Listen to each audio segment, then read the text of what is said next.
there's been a lot of very interesting opportunity to think about what are we doing, how are we doing it, what are the true values that we're driving, that case for change. How do we quantify and qualify? And I remember back when we first recorded, I believe I talked about that the importance of bringing both the quantitative and qualitative benefits of what our impact is on the business to the forefront, to the front of our positioning for change.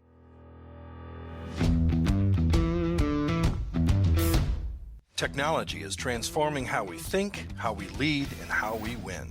From InterVision, this is Status Go, the show helping IT leaders move beyond the status quo, master their craft, and propel their IT vision.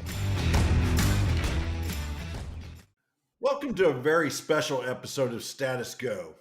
Today we are celebrating a milestone. This is episode 200. Over the last 4 years, we have brought you weekly insights into driving change in your organization. We've covered leadership, transformation and change, and diversity. Together, we have explored cloud, cybersecurity, resilience, and innovation. Our guests have shared the journey that led them to the office of the CIO and other positions of leadership within the tech community. Speaking of guests, we've had over 200 technology and business professionals share the mic with us here on Status Go. As we thought about how best to mark and how to celebrate this 200 episode, we decided to look back at where we, the collective we, all of us at InterVision and all of you, our listeners, where we have been and where we are going. I could think of no better guest to help us do that than our very own CEO and President of InterVision, Jonathan Lerner. Jonathan, welcome back to Status Go. Jeff, thank you. I'm thrilled to be here on your 200th episode. Congratulations! It's a great chance to reach out and touch a lot of people, to influence the market, and frankly to help craft strategy. I think as I listen to your podcast, I'm reminded about urgency and leadership and initiatives and challenges that face us all. And I think it's an honor to be with you here today. Thank you. Well, we certainly appreciate that InterVision sees to it to produce this podcast and bring it to your customers, our customers, and the listeners out there in podcast land. And Jonathan, you may be pleased to know that your appearance a year ago, remember January of 22, we recorded an episode, and that still ranks among our most downloaded episodes. It really struck a chord with people. So thank you for that. Well, I'm a little surprised, frankly. I was new in the role. I'm not sure I had a lot to offer other than perspective. But again, I love talking to leaders about challenges and opportunities. And, I think that it's a high honor, frankly. But a lot's changed, I think, since we talked. It's about 16 months ago. I think the market changed. So. A lot of new and interesting dynamics, macro and micro. And I know I see it in your face. You felt it. You've seen it. It continues to be exciting and challenging at the same time. It's been an incredible ride, and to our listeners, you should go back and listen or re-listen if you've already heard it once to Jonathan's episode, Creating Competitive Differentiation Around Strategy.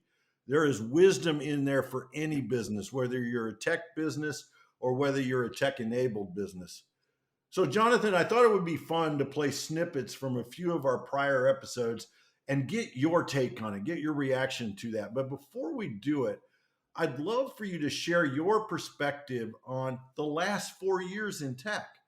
Where have we been? And then after sharing a little bit about that, pivot and talk about where you think we're going. Wow, 4 years. Man, you've seen cycles, hype and otherwise, develop over the last 4 years. What I'd say is, let me start with the constants, right? I think the pressure to recognize that technology is a gateway to strategy. It's in itself, technology we talk about, an enabler of business strategy. And I think that's the constant, is the requirement to think not of technology as events or feature function solutions, but rather opportunities to change and drive strategy.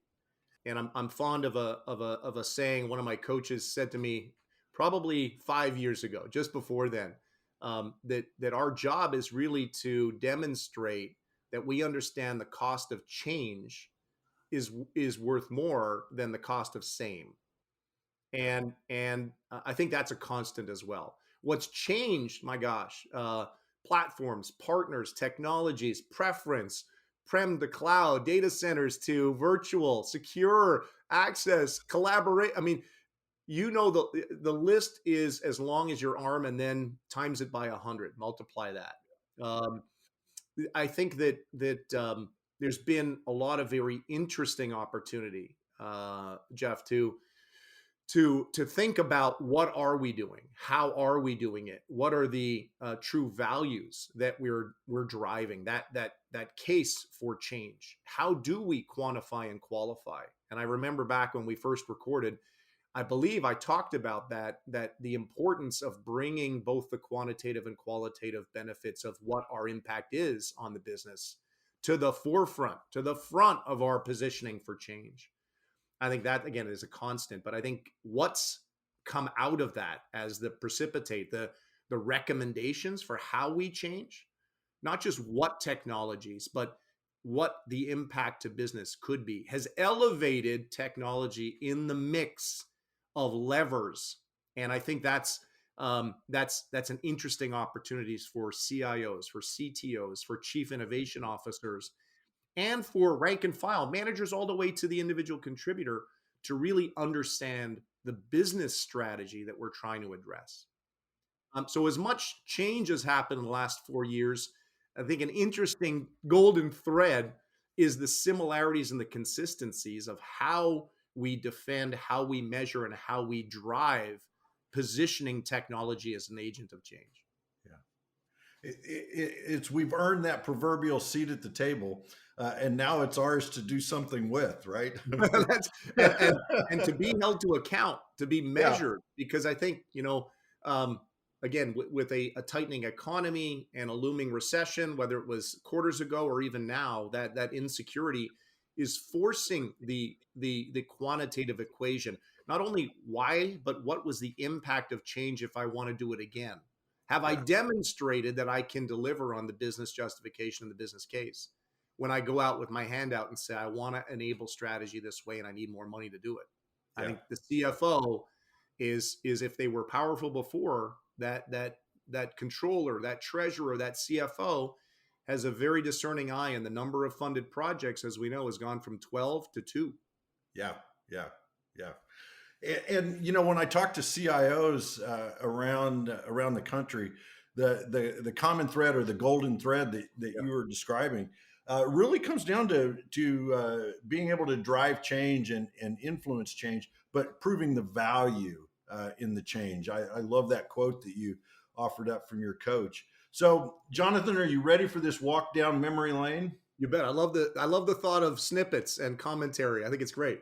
Okay, so we're going to go in our Wayback Machine to episode 40. Dr. Ashwin Bilal. He was our guest on a provocatively titled Eliminating IT. Now, Dr. Bilal is the EVP and CIO of Medallia, a valued InterVision customer. And his interview remains our most downloaded episode ever. I think it's probably got to do with the title. I'd love to get your thoughts on this quote from that episode. So through the magic of technology, I'm going to bring in Dr. Bilal if this technology works. Well, we are excited to have you. When we met a couple of weeks ago in San Mateo, you started things off with a very provocative statement. So I'd love for us to start there. You said, and I know I'm paraphrasing just a bit here, but you said your job is to eliminate IT. This is somewhat in the vein of Nicholas Carr's IT doesn't matter anymore from a few years back. What did you mean by your statement? Yeah, I mean, it wasn't meant to be provocative, honestly, Jeff. I've been doing this job for over a decade. I'm a two-time CIO, and I've come from a very business-oriented background. And in today's day and age, I don't think it's fair for us to be called as information technology people. We drive innovation in technology, and that's what I meant. That Mm-hmm. old IT is over. It is an era of new IT where we are driving innovation, technology, top line revenue growth, driving cash, spending time with customers, and providing great employee experiences. And that's what I meant by I want to get rid of the old IT. The old IT. You want to change the perception by getting involved in more of the business, driving more of the business. So, Jonathan, when you talk to CIOs and other IT leaders, are you hearing something similar? Are Ashwin's words the norm now? I think he's dead on. So Medallia is a great customer. So thank you for bringing a great customer on to interview. I think it's they've got an interesting value proposition Medallia has, and that single pane of glass around innovation. And I think he's a dead on. I think he's right. Driving the business agenda is the role of IT today. Um, and I think he nailed it around shifting the role from run to innovate. I think that's an important element. And I'll go back to strategy. I think IT has to be able to articulate the business strategy and the differentiation of that strategy that provides vis-a-vis the competition. So IT needs to understand: is my purpose, is my value prop to be more innovative, more operationally excellent, or as he described, am I trying to drive an employee experience or an experience as my differentiator? So, what I'd say is IT's challenge and job is to actually identify and articulate through technology what's my differentiation. How am I getting there faster? If I can do a 3-year plan in 2, what's the value of doing that? How do I map to my corporate strategies, my OKRIs, my objectives, key results, and initiatives? And how do I make sure that I'm in lockstep with the organization that way? That's a much bigger job than, hey, let me not mess up the run, right? Yeah, Or yeah, yeah, that's yeah, I think he nailed it on what IT's job. I would question, does IT matter anymore? I think absolutely. And yeah, you see boardroom, you see IT CIOs evolving and becoming CEOs. You see the importance of the through and with technology equation on strategy and yeah, that inclusion. So I think hell yeah, IT yeah, matters. In fact, it probably matters more. It matters more that we understand and can enable and articulate strategy. Because I think that's the extended ecosystem that IT brings as well. yeah. And when I say extended ecosystem, what I mean is IT is often the representative of enabling technologies, Hmm. and a lot of non-technologists can actually dismiss and kind of say, well, just you guys take care of that. And I think Hmm. the strong business owners are very much aligned and partnered with IT technology in a very meaningful way. So I think my net is absolutely IT matters, but I understand exactly where he's coming from in saying IT has absolutely changed, and the Right. definition we've got to make sure we're changing with the organization. In some ways, this episode with Dr. Bilal was prophetic.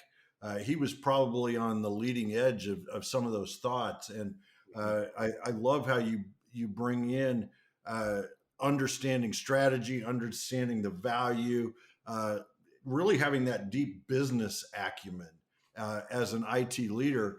And when I look across all of the episodes, the 199 previous episodes to this one, the topic we've covered the most, I'd say, is leadership. Hmm. There's so many aspects of leadership. We could probably dedicate every episode to exploring leadership lessons. And of all the leaders we've had on Status Go, The one that stands out for me is Steve Johns. Steve is the CEO of One Cause, a SaaS based. They have a SaaS based product in the nonprofit space, nonprofit fundraising space.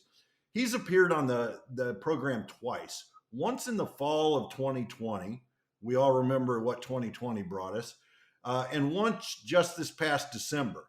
Steve's leadership during the multiple crises of 2020 was nothing short of inspirational. In our recent conversation, we talked about the book he has written, Fearless: Leadership at the Crossroads. And I want to play a snippet from that conversation. So let's try another snippet here.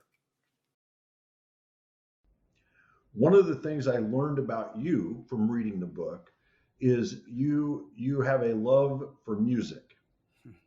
One of these days we're going to have to get together over a beer, and you're going to have to talk about the band that you managed, because I think there's probably some cool stories there. But as you refer to music throughout some of these chapters, and you even call out a couple of times what you were listening to at the time, what role does music play in your leadership and your life?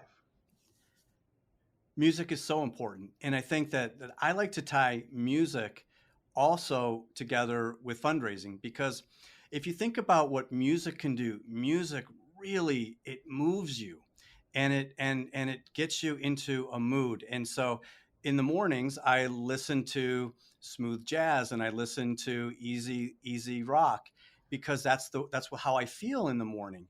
And as we progress throughout the day, the beats get faster and faster, and the music changes.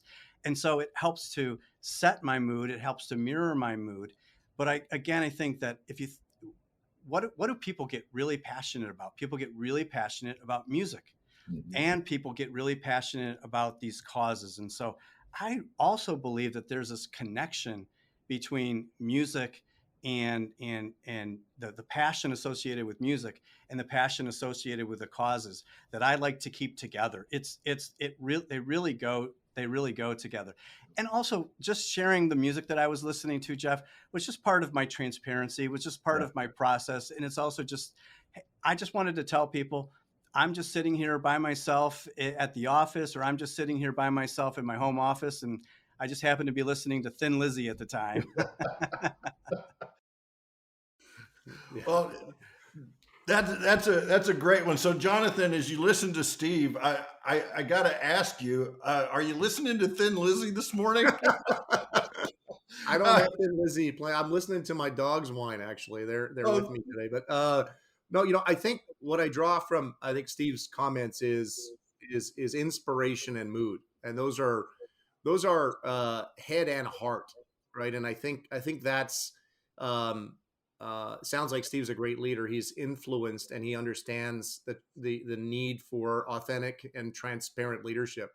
And I can hear that in how he's inspired, right? And ultimately, our job is to try to transfer that same inspiration that we're feeling and engage the head and the heart of our people and be a multiplier in that effect, right? So, I love music as well. I was never one to study with music because it was too distracting. I study in quiet. But I think engaging heart and mind is what I hear in that theme.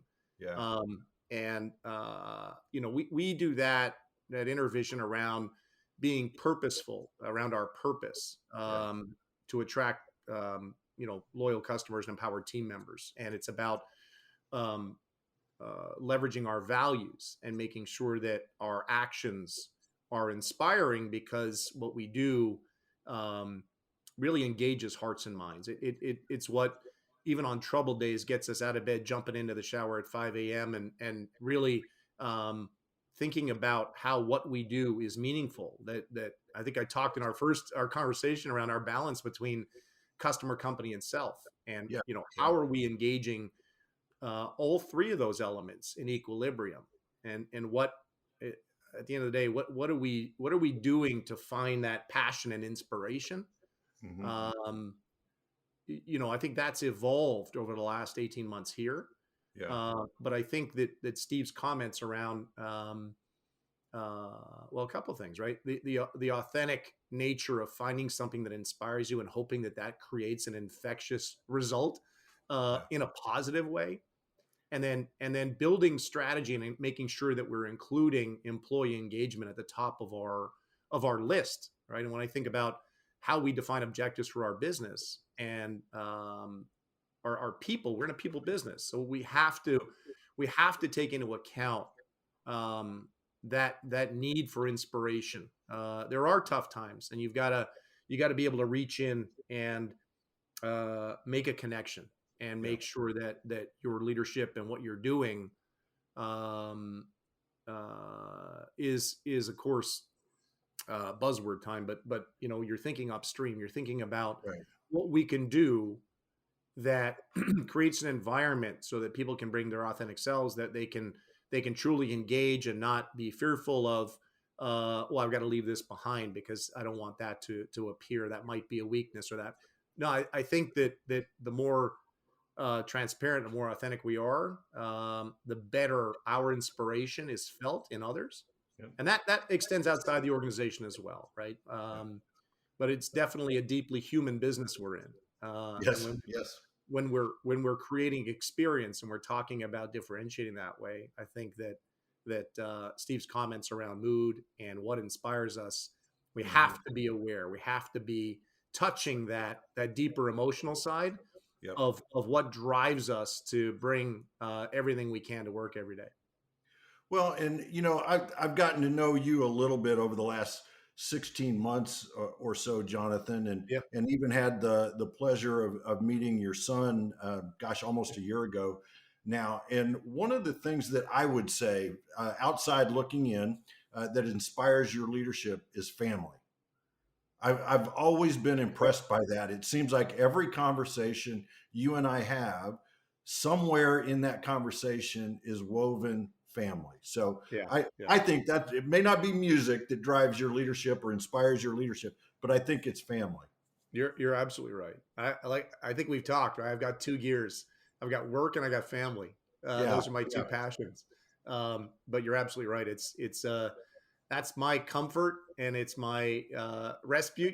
It's kind of where I'm also I'm proud of accomplishments around work, but I'm also proud of what my wife primarily and I have done around raising three really outstanding kids, Yeah. and I really I celebrate that. I really that love of family drives me pretty hard for sure. Well, it comes through. It Thank you. really comes Yeah, through. thank you. Well, in another one of our most listened to episodes, we talked with Cynthia Billups. And she talks about reducing isolation, and it was part of our series, Race in Tech. Yeah. And in that series, we explored race from several perspectives, amplifying the voices of our colleagues. In this specific episode, Cynthia talks about the loneliness of being, quote, the only, end Mm-hmm. quote. Mm-hmm. After we listened to Cynthia, can you talk about some of the things InterVision has done in the last several years to champion diversity, equity, inclusion, and belonging? You bet. Let's listen to what Cynthia brings. And I find this fascinating because this was at the close. She had this on her heart and she really wanted to share it with our listeners. Excellent. Cynthia, I thank you so much. I have really enjoyed our conversation. I think your insights and what Dev Color is doing for the Black engineering community is amazing. And I really appreciate you taking the time to talk with us today. Thank you. I wanted to add one thing that I forgot to talk about, which Sure, was sure. about hiring. Yes. Okay, so one of the other ways that folks can diversify their workforce is to look at how they're hiring. So look at the algorithms that you're using to check your resumes. Make sure that you're asking for things that are reasonable. So what Yeah. we're finding in tech is that someone will say, you need 8 years of JSON experience when actually JSON hasn't existed for 8 years. So be super, super clear Yeah. about what you're asking for, and also be super clear about what you are saying in terms of must have a master's, must have a CS degree. There are a lot of non-traditional candidates out there who are self-taught and who come through boot camps. and who would be fantastic to have on your team, who are being weeded out before they ever get to talk to somebody because of the way resumes are being vetted. Yeah. So that's a huge thing that companies can do pretty easily, actually. Just adjust what wording they're looking for to do the matching. And then the last thing around that is really putting a priority on who's coming through the door and actually stating that you want to see a diverse set of candidates for Yes. every position whenever possible. You don't have to hire them, but you want to see them. You want your interviewers to be able to talk to more than one of a minority group, because what we've seen is that when you talk to two people, you see them as individuals instead of just the Uh, one woman who yeah. applied. So, Jonathan, I know Cynthia is talking about hiring practices here, Yeah. but what are some of the things that InterVision has implemented in the last couple of years as part of its DE&I program? Yeah, yeah. I think Cynthia's words hit home. Where the reality is that a lot of leaders in hiring positions face an unconscious bias. They they're prone to look in the mirror and to hire a likeness of themselves, and we all struggle with educating our team. So what are we doing, right? We have a very purposeful way that we're to the point of hiring, that we have multiple candidates, that we're looking for diversity in all aspects of a community, and that's representing ethnicity and minorities, sexes, even developmental inability.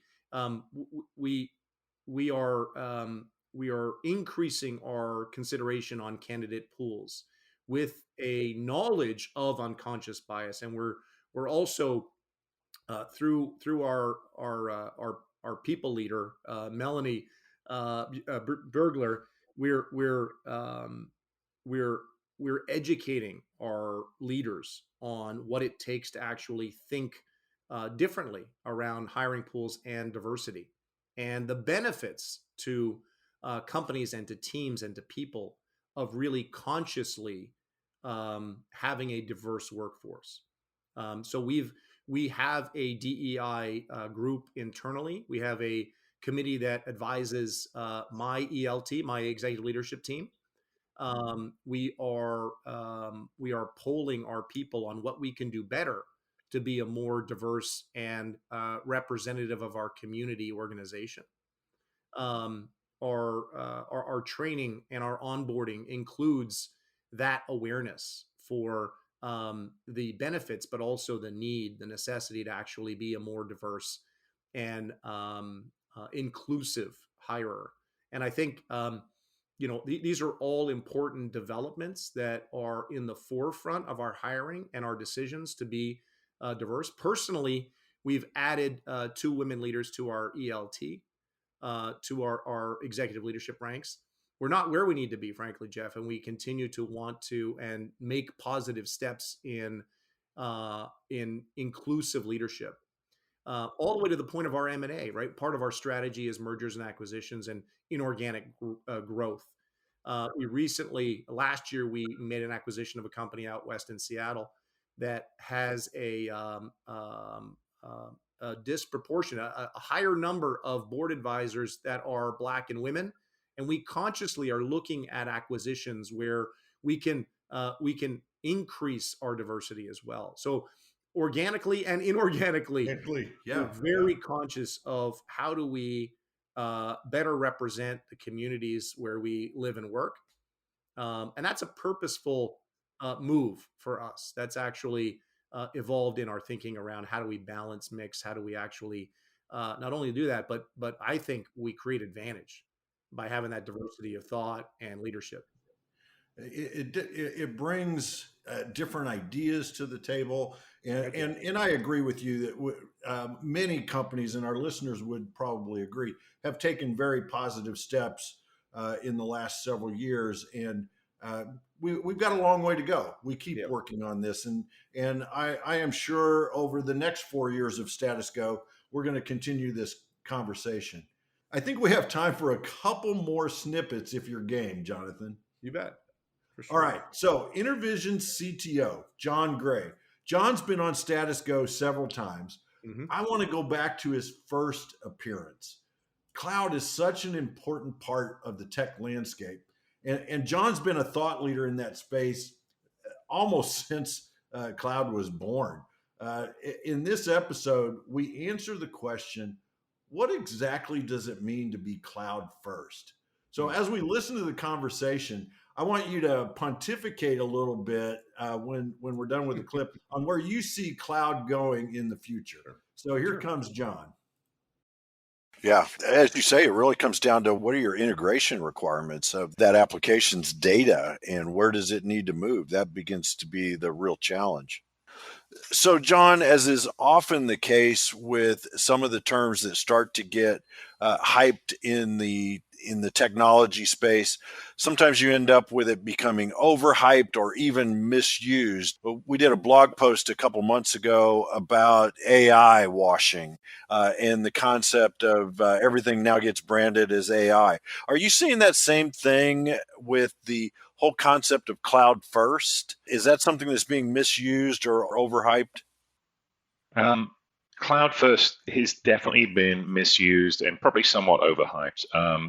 As I was describing earlier, the misuse of it, I think a lot is around people thinking of it as cloud only. It's not. I was describing, think about going to the cloud whenever you've got new applications or you have infrastructure needs, all those kinds of things. Yeah. So that's really a cloud first mentality. I think people have really related cloud first to infrastructure as service. A lot of just focus around that. As I was describing, it's a lot more than that. There's a lot more services in the cloud that are managed services, platform as a service, very sophisticated and increasingly so that can really provide a lot of benefit. But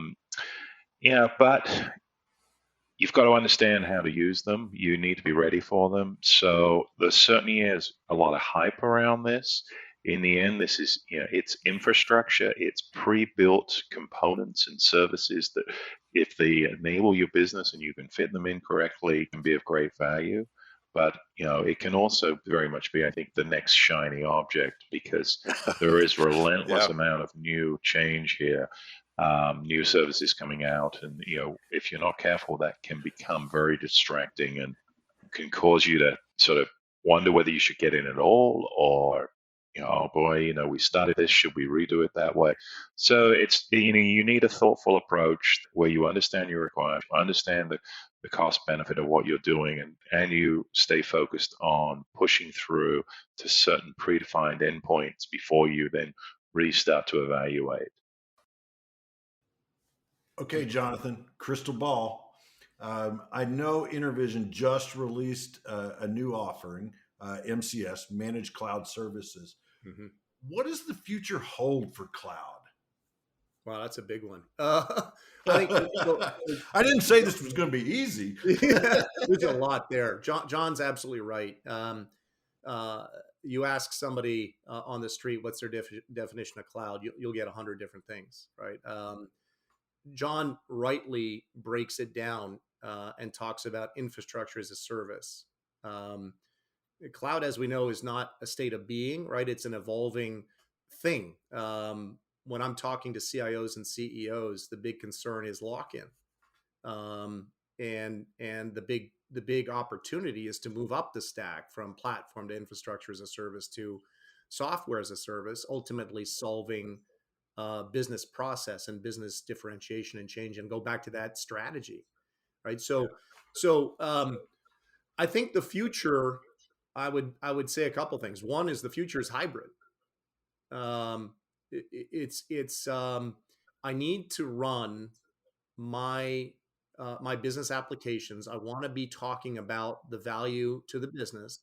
And going back to your earlier question, right? Of is IT dead? No, the CIO has to, and now it's not just the CIO, it's business leaders as well, have to be aware of the platforms underlying their applications and have to be open, right? So the C-level folks that I'm talking to want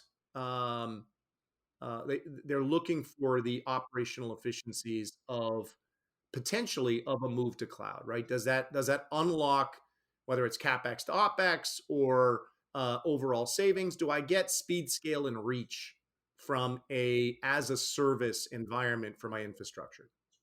Do I need to be aware or do I need to care which CSP, which cloud service provider I'm actually partnered with? A lot of the C-level folks I'm talking to say, I don't want to be limited that way. I don't, I just, I want to know the answer is yes. And I want to run my business more efficiently. I want to be able to have speed to be able to pivot if I need to. I want to be able to scale my business when I need to without cost every time I go. And I want to have the flexibility to be able to make choices that are good for my business and know that I can respond in real time at the speed of business. So, I think the crystal ball, what I would say is cloud is in the discussion. And depending on who you're serving and their needs, the answer may be more, it may be faster, it may be, let's look at the next workloads as ways to achieve the journey and the vision that we're on. I think our job is to work on roadmaps and see with technology as an enabler where are customers or prospects in their maturity and what's the right insights we bring from the experiences, right? We all know, Jeff, that there are tremendous efficiencies to be gained by enabling companies to focus on their core competencies and outsourcing that which is not a core competency. And a lot of times we're seeing that that companies, especially in the spaces we serve, right, that mid to enterprise space for financial service, for regulated industry and public sector, hard to solve, hard to address, hard to make happy businesses. A lot of them are choosing to adopt cloud, right? The numbers are there. It's the compound average growth rate for the next 5 years is over 20% in public cloud adoption. But that's not to say it's the only solution, right? We're providing private cloud because sometimes businesses aren't going to move all their workloads to cloud, right, to public cloud. Sometimes in the areas of disaster recovery or backup as a service, sometimes a hybrid approach or a private approach is preferred. And every company has their reasons. Our goal is to understand those and to be able to either challenge them and say, well, let's bring new insights and thinking about your journey, or let's enable that and let's see how efficiently or how quickly we can do and prove out that business justification, right? I would say that you'll start to see crystal ball time again. You'll see those CSPs continue to decouple process, to look at service enablement. And if you take a financial services, take a bank, for instance, consumers are less apt to take all wallet share from a bank.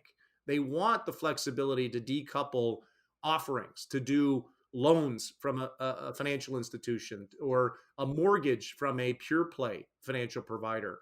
So the challenge is how do we help enable the consumer who actually wants the best in breed experience for them, which may not be from everyone. It may not be from a single supplier. And for the provider, it's how do we gain more wallet share? How do we instill trust? How do we maximize our experience we're delivering? And how does cloud play a part in that faster path to consumer or customer experience? What's the position and what's the play? Where's the value of cloud in that discussion, right? So I think that whether it's now or in the future, our role is to bring perspective and insight around the benefits of that journey, right? How do we de-risk? How do we optimize the experience? How do we validate the value of that journey to cloud? And with the strategy of the customer in mind. And how do we make good recommendations of all elements of technology? But you'll see that those CSPs creep into software as a service, not just infrastructure as a service. You've seen that with Amazon. You see that with Microsoft. You see it with Google. And of course, since you led with machine learning and AI, you'll see elements that augment, like Chat GPT. I saw today 100 million users, the fastest adoption of any technology, any software in the history of software. Um, so you'll see that cloud and technologies related to infrastructure as a service, right, start to bleed into experience and automation and augmenting experience. So I think that's where we'll see increased interest and investment, doing more with fewer, making sure that we can deliver on citizen and customer experience through cloud-based, not just infrastructure, but applications as well. Yeah, yeah. Well, and I love how you tie in value and strategy. It's not about cloud as cloud, right? Right. It's what's the value that the company is trying to derive. What are they trying to drive, Yeah. and can cloud help them on that journey? Yeah. So Absolutely. I love that thread, Jonathan. It's weaving through everything we're talking about today. I'll give you one more piece on that, right? I think that you know, cycle wise, clearly cloud's mainstream. It's not fringe anymore. It's not experimental. It's not just IT, right? Line of business are allocating dollars to figure out, how do I move faster? How am I more efficient? How do I enable that pivot and change and flexibility? Um, but many of our customers are stalled. They start and then they pause, and I think the real opportunity, if you look at the number of workloads that are actually have moved to the cloud behind the infrastructure, there's so much potential, right? I think Amazon put a number around it, and Gartner validated it's over 90% of actual workloads that will eventually go to the cloud have yet to move. They're still premise. They're still so the potential of us helping our clients recognize and plot out that roadmap of prioritizing those workloads and those outcomes that will benefit from the journeys they've begun. That's the real opportunity. Therein lies the conversation of what workloads, what process needs to evolve and change, or is an opportunity to change as a result of that pivot on infrastructure. So there's great, really encouraging, fun conversations happening around what's next and what. So the now, the next, the future. We're engaging in a lot of conversations of, help me prioritize what next is around my future state, and that's a very, very exciting spot we're in right now. It is such an exciting time, and thanks for putting that out there. Sure. That the majority of the workloads still have yet to be migrated, and that's exciting. Yeah. Well, we've got time for one last snippet here, and this is a topic that's always on the mind of IT leaders: cybersecurity, cybersecurity, and resilience. I've heard it called cyber resilience, and I just love that conjunction. InterVision continues to be a leader in the cyber resilience space.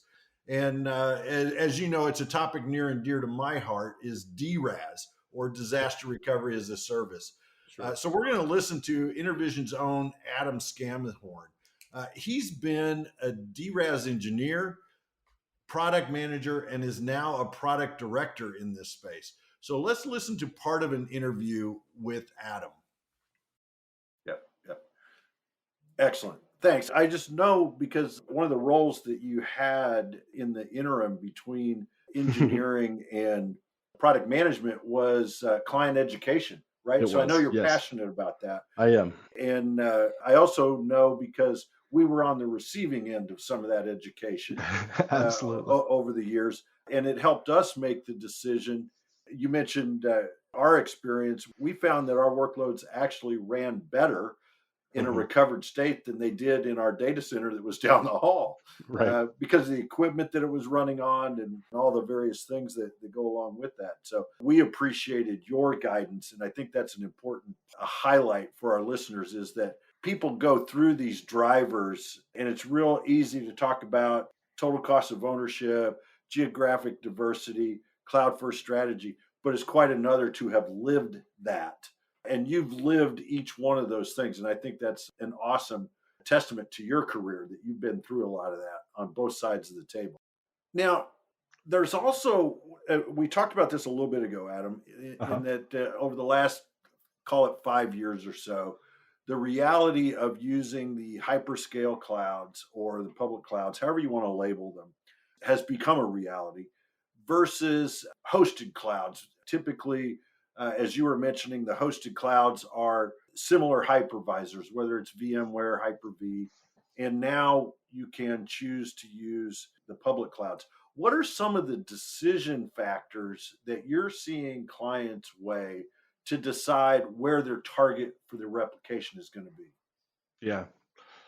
So that cloud first strategy kind of plays a part is if the client has a goal in mind of in the next 5 years, I want to be in AWS. In the next 5 years, I want to be in Azure. Obviously, it makes sense to start looking at doing your resiliency, your disaster recovery, your backups into that environment. So you can do exactly what I was talking about with kind of that driver. The other key, though, is speed. So, what's the total cost of my downtime? How fast do I need to be recovered in? And different cloud technologies can be faster than others. So, whether that's the same hypervisor or different hypervisor is going to make a difference in your speed to recovery. If I am running my production workloads in VMware and I'm converting those workloads into a different hyperscaled cloud hypervisor, it's going to take a little bit longer for every one of those machines to be converted. In most cases, it's a balancing act. What's more important, the cost or the speed, and figuring out what the direction is that I want to go there.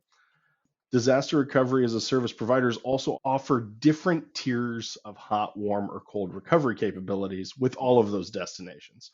So there's a range of speed, whether you're changing hypervisors or not. Another thing that you want to look for in a solution with ransomware being such a large concern is immutability. So the word gets thrown around a lot, and all of the different technologies have different ways they approach that. But essentially, it just means that you can't change the data. Once it's written, it's controlled by policy, and it's read-only.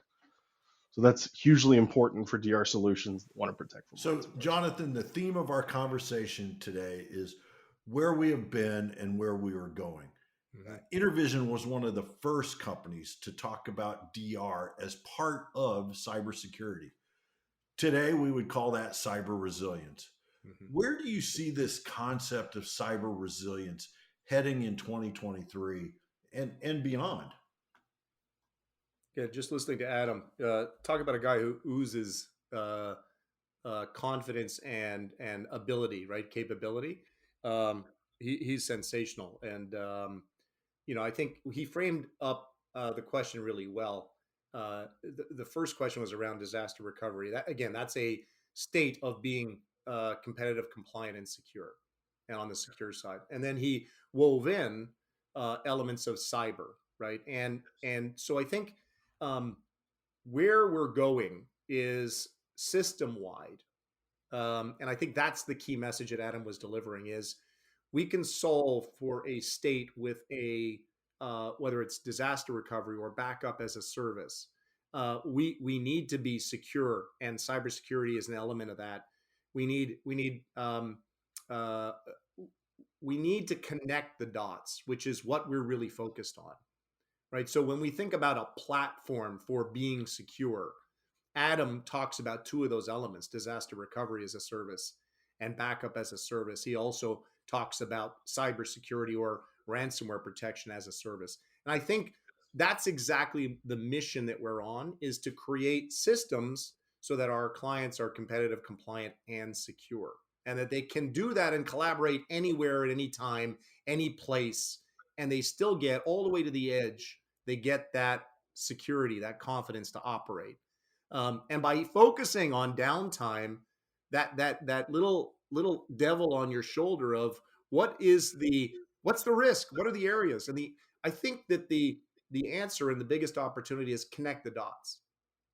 Where we come in, right, and we're very fortunate to have a great innovation factory, is what we call it, and we're trademarking and we're wrapping, we're orchestrating offerings of best in breed providers, and then we wrap managed services and professional services around those to create truly unique offerings that are easy to buy, own, and run. And we call them as your IV as a service offerings. Ransomware protection is one of those. Disaster recovery is one of those areas. Backup as a service is the same. And immutable is a really important part of our differentiation. But I don't want to talk about our solution specifically. Let me answer your question. So where we're going is we're filling in the gaps that are the exposures for a lot of our customers. Over time, they've bought products. Whether they've changed process or integrated products into systems is the big question. And that's the exposure. And it's usually the weakest link, right at to the edge. So we'll be coming out with secure at the edge SSE. You'll see us launch that coming up next quarter, as well as PTAS and our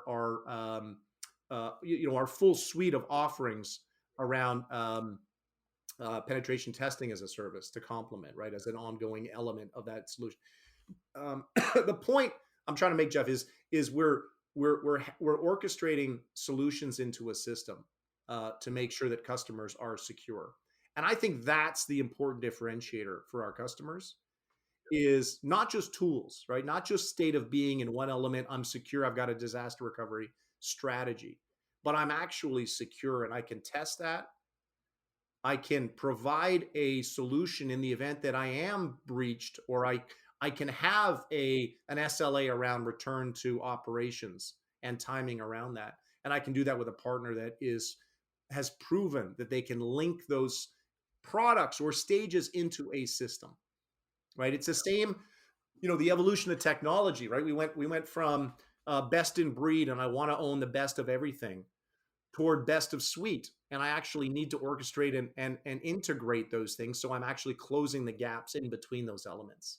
And I'm doing that not by tying it with middleware, but I'm actually investing in a system that can actually make sure that I'm resilient, that I am prepared in the event of a breach, that I am dealing with the realities of work from everywhere and collaboration in conjunction with secure and competitive and compliant, right? So I think that is the future of whether it's disaster recovery. It's, am I asking the right questions? Am I secure from cradle to grave? Am I secure at my weakest potential element? Have I addressed process as well as tools? And what, God forbid, what if I am? What do I do? And am I confident that I have a strategy so that I can not be in a position where I'm counting the millions, or I'm dealing with, a known blacklist, or I'm having to involve the FBI because guess what? I thought I was prepared, but I wasn't. Yeah. Right. Well, I love how you talk about connecting the dots and filling the gaps, because that's really what these as a service offerings do. And you mentioned RPAS, ransomware protection as a service, and PTAS, penetration testing as a service. For our listeners, you've heard us talk about both of those in past episodes here on Status Go. Well, we're about to pop the figurative cork on our champagne bottle of our 200th episode. But as our tradition on this show has become over the 4 years, we want to leave our listeners with a solid call to action. Mm-hmm. So, Jonathan, we've spent a lot of time chatting today and listening to these snippets. What are one or two things that our listeners should do tomorrow because they listened to our conversation today? I think, don't wait, right? Engage partners that are insightful. It could be us, it might be somebody else that brings a perspective to the thinking, to the table. I think decisions in isolation, be it around hiring and diversity or technology and roadmap, are always enriched with insights from partners, right? And I think, the adage, all of us is better than one of us. I think that don't delay, right? Engage with InterVision. We've invested to make sure that our conversations can be and should be insightful, that we lead with experience examples, business cases, and by industry, like-minded leaders that are making decisions, and how has that impacted their business, their IT, their landscape, right? So I think my first word of advice is don't wait. Be proactive. That's the way we encourage our teams to engage with customers. Lead with insight, lead with experience, right? But make sure that you're doing it early and often. So enrich, engage the ecosystem would be kind of that lead behind on that. I love that. And then I think challenge your partners to challenge your strategy, right? Not just showing up early, but be as transparent with your partners as you can be.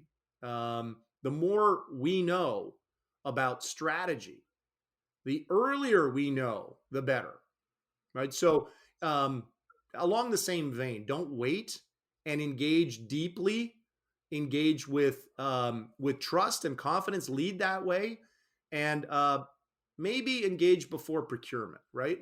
I think partners have had to evolve, and we've had to recognize that the buying journey is very different.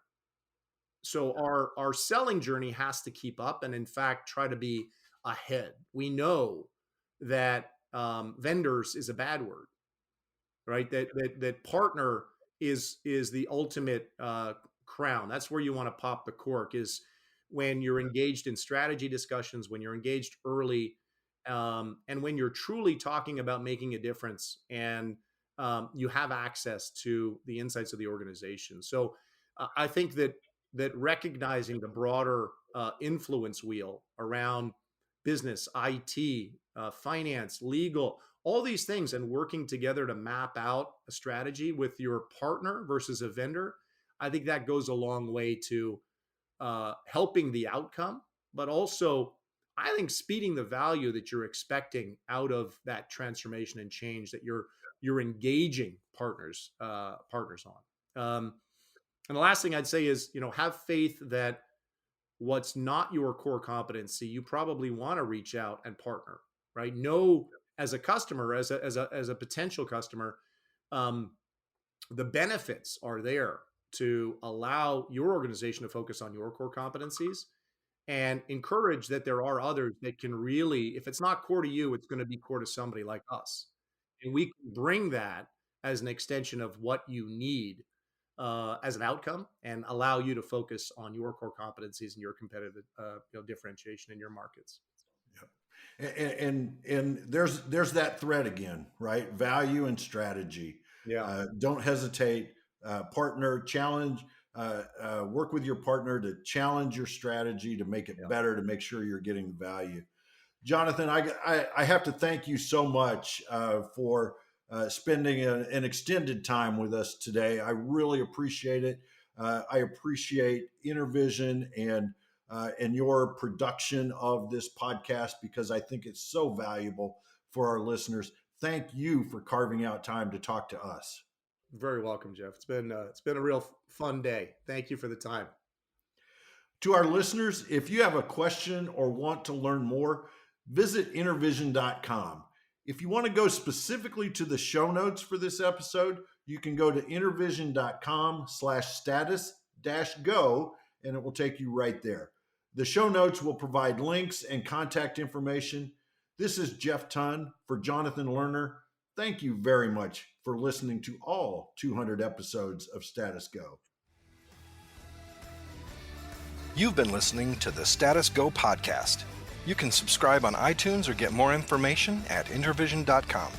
If you'd like to contribute to the conversation, find InterVision on Facebook, LinkedIn, or Twitter. Thank you for listening. Until next time.